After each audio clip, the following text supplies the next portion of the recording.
né, os contatos e associações. Então, a gente vai trabalhar esse conceito aqui, que é a ideia de grupo, e os conceitos como sociabilidade e socialização, o que seria esse contato social e os tipos dele, como funciona a comunicação, o que seria a interação social e, finalmente, os processos sociais e os tipos. Sociabilidade e socialização. A sociabilidade, que é a capacidade natural da espécie humana para viver em sociedade, desenvolve-se pelo processo de socialização. Então, nós, como seres humanos, temos essa capacidade de viver em grupo. Não é todo animal que vive em grupo e que sobrevive por conta disso. Nós, além de termos essa capacidade, nós temos a necessidade do grupo para sobreviver, né? Desde a criança pequenininha, que não sabe, não consegue se sustentar sem um adulto cuidando dela, até os comportamentos de sobrevivência, alimentação, questão mais biológica mesmo, de caminhar, de se comunicar. Tudo isso se faz necessário o contato, né, com o próximo. Está relacionado a essa capacidade que é a sociabilidade.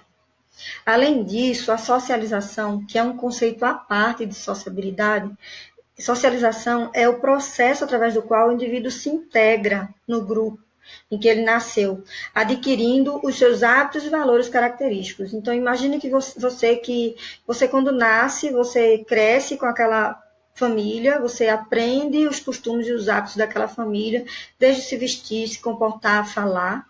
E quando você chega a uma idade adulta, especificamente, não chega nem a precisar ser adulta, mas na adolescência você tem a situação social de ter que trocar de grupo, de ter que se mudar de localidade, de se mudar de um país para o outro, e a gente continua fazendo uso dessa socialização, tá? Então, esse processo de se integrar a um grupo, ele não se estabelece e finda em uma fase da vida humana.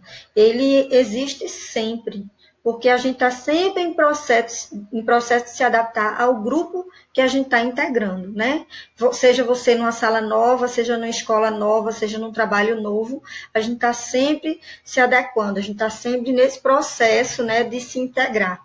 Isso porque a gente tem essa capacidade natural, né, de ter esse contato e essa integração, ok? Então, sociabilidade é a capacidade e socialização é o processo através do qual a gente se integra no grupo.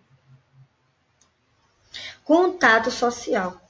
Existe o convívio e existe a ausência de contato. Então, no convívio social, a gente tem o contato primário e o contato secundário. Já na ausência de contato, nós temos as atitudes de ordem individual e as atitudes de ordem social. Então, vamos lá.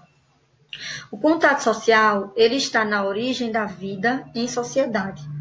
É o primeiro passo para que ocorra qualquer associação humana. Por meio dele, as pessoas estabelecem relações sociais, criando laços de identidade, formas de atuação e comportamento que são a base da constituição dos grupos sociais da sociedade. Então, é a partir desse contato com o outro que a gente é humano, que a gente aprende. Então, o contato ele é necessário para que haja a socialização. Existem dois tipos de contato, o primário e o secundário. O contato primário é o contato pessoal direto, que tem uma forte base emocional, pois as pessoas envolvidas compartilham suas experiências individuais. Assim, as primeiras experiências do indivíduo se fazem com base em contatos sociais primários. Então, a gente tem a família, os amigos, ok? Essa família não é só a família, o pai e a mãe, não. É todo mundo da família. Todos os contatos emocionalmente fortes são chamados de contatos primários. E os contatos sociais secundários são os impessoais, aqueles que são calculados, aqueles que são formais. Trata-se mais de um meio para atingir determinado fim. São também considerados contatos secundários os contatos mantidos através de carta, telefone, telegrama, e-mail.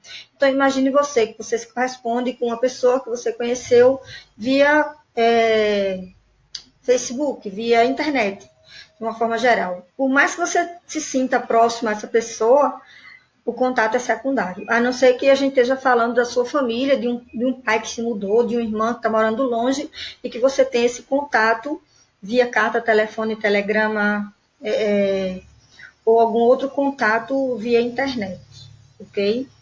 Mas os contatos, como, por exemplo, você ser atendido pelo cobrador de ônibus, pelo motorista, você conhecer algumas pessoas do transporte público que você faz contato, ou, por exemplo, contato entre professor e aluno, ou entre as pessoas da mesma sala de aula, nem sempre esses contatos eles são primários, né? Se para ele ser considerado primário, ele teria que ter um contato emocional aí, com uma base emocional. E nem todo mundo que a gente conhece, a gente tem esse contato emocional. A ausência de contato tem dois tipos, né? A gente tem o isolamento social, né? Existe mecanismo que reforça o isolamento. Entre eles estão as atitudes de ordem social e as atitudes de ordem individual. Então, por exemplo, essa menina está se isolando. Ela que está se isolando sozinha. Só é ela e o resto à parte. Você, inclusive, não vê o resto, né? Só está ela ali.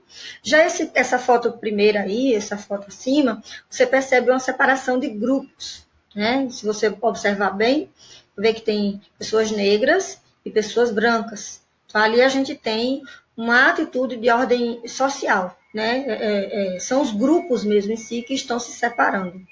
A gente vai explicar um pouquinho melhor isso. Então, a gente, em cima de isolamento social. A atitude é de ordem social quando envolve vários tipos de preconceitos, seja de cor, de religião, de sexo. Quando a atitude é de ordem individual, a gente tem um indivíduo levando a se isolar por timidez ou por alguma deficiência física. No caso, quando é de ordem interna, é a própria pessoa que busca se isolar, a gente pode caracterizar como timidez, ou, por exemplo, o grupo Quaker, que é os quarks, que são um grupo religioso que se isolam, não se comunicam, que vivem em fazendas, que usam pouca tecnologia e que não têm contato com o resto da sociedade, que não seja o grupo deles. Quando é de ordem externa, envolve a atitude do grupo social. Por exemplo, a menina separou, se isolou por uma questão de bullying. Ou esse grupo aí da fotografia, que é caracterizado pelo apartheid, ou seja, na Constituição havia leis, regras, que diziam que os grupos tinham que se separar, né, baseados no racismo. Os guetos dos judeus na Alemanha entre 33 e 45 também são considerados esse tipo de isolamento de ordem externa.